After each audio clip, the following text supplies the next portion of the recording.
தமிழே, நீதி கேட்ட குரல். சென்னிமலையின் கனவில் பிறந்த கவித்துளி. செகதீசன் எனும் இரத்தத்தில் பிறந்து தமிழன்பண் என்று உலகம் அறிந்தவனாய் எழுந்தான். மரபின் பாக்களை மதித்து புதிய வடிவங்கள் தேடி சென்றான். ஹைக்கூ, சென்ட்ரியூ, லிமரைக்கு, கவிதைக்கு புதிய உயிர் தந்தான். ஒரு வாசகர்தான் முதலில் ஒரு நல்ல கவிஞன் என்று சொன்ன அவனின் குரலில் தமிழ் மொழி பெருமை பேசினது. வணக்கம் வள்ளுவ என்ற பாடலில் சாகித்ய அகாதமி விருது பெற்றான்.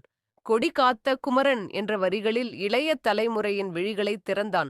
தொலைக்காட்சியில் செய்தி வாசித்தாலும் கவிதைதான் அவன் உண்மை குரல். தமிழோவியமாக ஒவ்வொரு வரியிலும் மொழியின் அழகை வரைவித்தான். இன்று இல்லை, அந்த உயிர் துடிப்பு. நவம்பர் 22, 2025. ஆனால் அவன் மொழி இன்னும் சுவாசிக்கிறது. ஈரோடு தமிழன்பன், உன் பெயர் மட்டுமல்ல, தமிழின் புதுமை பாதை அது. இனி நம் இதயங்களில் உன் கவிதை மட்டும் வாழும் அல்ல, நம் தமிழ் எதிர்காலம் பேசும் குரலாக உன் கவிதை ஒலிக்கட்டும்.